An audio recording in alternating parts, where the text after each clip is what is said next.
కానీ తీ తీ తీ తీ చూతా కుండ తీ చూతా లాగు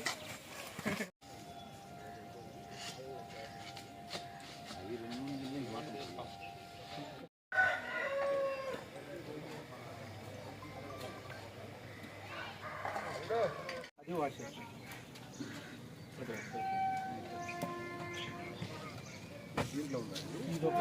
ఈరోజు బాపట్ల జిల్లా SP Shri B Umamaheswar IPS గారి ఆదేశాల మేరకు చీరాల సబ్ డివిజన్లోని చీరాల పట్టణంలో ఉన్న రామ్నగర్ న్యూ కాలనీలో ఈ కార్డన్ అండ్ సెర్చ్ కండక్ట్ చేయడం జరిగింది. సబ్ డివిజన్ పరిధిలో ఉన్న అందరు ఆఫీసర్లు, Chirala 1 town 2 town, Chirala rural, అట్లాగే ఇంకోలు సర్కిల్ ఆఫీసర్స్, అట్లాగే సిబ్బంది అంతా కొంత భాగం ఆదినారాయణపురంలో కూడా కార్డన్ అండ్ సెర్చ్ కండక్ట్ చేయడం జరిగింది. ఈ సందర్భంగా అనుమానిత వ్యక్తుల గురించి, తర్వాత అనుమానిత ప్రదేశాలలో సోదాలు కూడా నిర్వహించడం జరిగింది.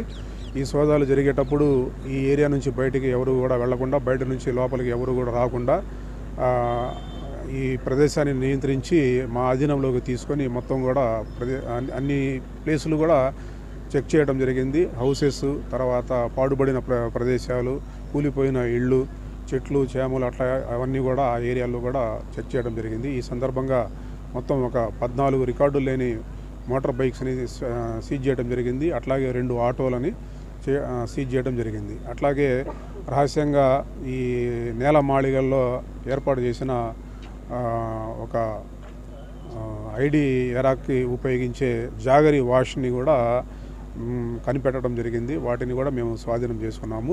ఇవి ఎవరు చేస్తున్నారు ఏంది అనేది మేము సమాచారం సేకరించి వాటి మీద చట్టపరమైన చర్యలు తీసుకుంటాము. అదేవిధంగా ఈ ఈగిల్ టీం వాళ్ళతో, తర్వాత CCS and Chirala sub division ఆధ్వర్యంలో అందరూ పబ్లిక్కి కూడా ఈ గాంజా మీద అవేర్నెస్ కూడా చేయటం జరిగింది. వాళ్ళతో నషా ముక్త్ భారత్కి సంబంధించి ప్రతిజ్ఞ కూడా చేయటం జరిగింది.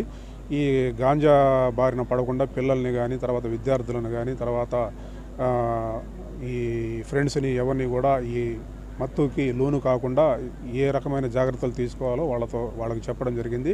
వాళ్ళతో ప్రతిజ్ఞ కూడా చేయడం జరిగింది. భవిష్యత్తులో కూడా ఈ కార్డన్ అండ్ సెర్చ్ ఆపరేషన్స్ కంటిన్యూస్గా జరుగుతూ ఉంటాయి.